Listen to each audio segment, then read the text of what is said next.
गोरखपुर जनपद के बांसगांव तहसील क्षेत्र से एक बेहद गंभीर और संवेदनशील मामला सामने आया है, जो सीधे तौर पर नागरिकों के मताधिकार और चुनावी प्रक्रिया की पारदर्शिता पर सवाल खड़े करता है। यह पूरा मामला बांसगांव तहसील अंतर्गत ग्राम सभा अतरौली के ग्राम साईताल से जुड़ा है। यह मतदाता सूची के हालिया पुनरीक्षण के दौरान 81 पात्र मतदाताओं के नाम बिना किसी पूर्व सूचना के मतदाता सूची से विलोपित कर दिया गया। बताया जा रहा है कि जिन मतदाताओं के नाम हटाए गए हैं वे सभी वर्षों से अपने पैतृक निवास ग्राम साईताल में लगातार रह रहे हैं और मतदाता बनने की सभी आवश्यक अर्हताएं पूरी करते हैं। ग्रामीणों के अनुसार मतदाता सूची से नाम हटाने की यह कार्रवाई पूरी तरह से अचानक की गई है। न तो संबंधित मतदाताओं को व्यक्तिगत रूप से कोई सूचना दी गई और न ही गांव के किसी सार्वजनिक स्थल पर कोई नोटिस चस्पा किया गया। मतदाता सूची में संशोधन से पहले जिस प्रक्रिया और पारदर्शिता का पालन किया जाना चाहिए था, वह इस पूरे मामले में कहीं नजर नहीं आया। शिकायतकर्ताओं का कहना है कि जब मतदाता सूची से नाम विलोपित होने के बाद अंतिम सूची प्रकाशित की गई, तब भी संबंधित बीएलओ द्वारा ग्रामीणों की इसकी जानकारी नहीं दी गई।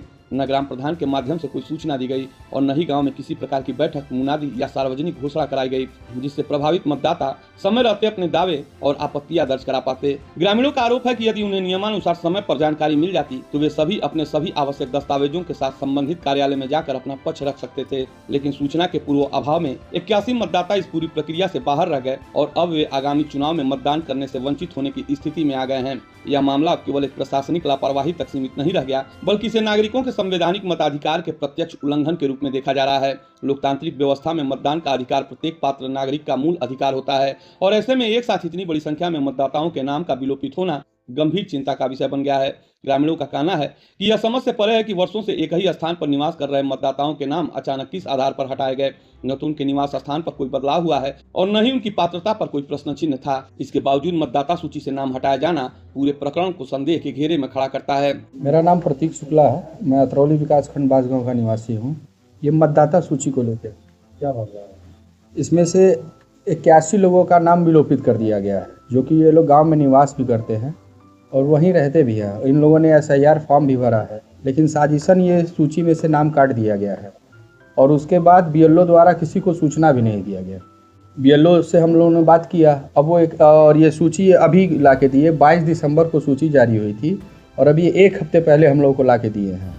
और अब हम जब इन लोगों ने कहा कि फॉर्म अब नहीं हम ले सकते हैं, डेट ख़त्म हो गया है, गलती इनकी है, अब भुगतना मतदाताओं को पड़ रहा है। किसकी साजिश लग रही है?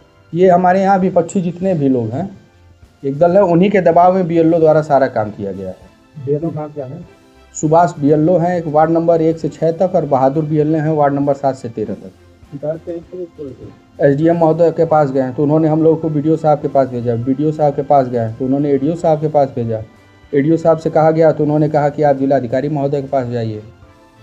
फिर BLO के पास हम लोग गए तो उन्होंने सुपरवाइजर के पास भेजा। सारे लोग हाथ खड़ा कर दे रहे हैं। एक व्यक्ति विशेष और पार्टी जो हमारे यहाँ राजनीतिक दल है, उन्होंने ही दबाव डाल के हमारे कुछ चुनिंदा लोगों को चिन्हित करके नाम सूची से कटवा दिया, जो कि इन सभी मतदाताओं का SIR फॉर्म भरा जा चुका है। SIR में नाम भी है, SIR लिस्ट में उनके पास वोटर कार्ड वगैरह सब कुछ है, दस्तावेज सारे हैं। दस्तावेज सारे हैं, वहीं निवास भी करते हैं। शिकायतकर्ताओं ने इस मामले में निष्पक्ष और उच्च स्तरीय जांच की मांग की है। उनका कहना है कि संबंधित BLO की भूमिका की भी गहन विभागीय जांच कराई जाए, ताकि यह स्पष्ट हो सके कि मतदाता सूची से नाम हटाने की प्रक्रिया किन तथ्यों, किन दस्तावेजों और किन आदेश के आधार पर की गई है।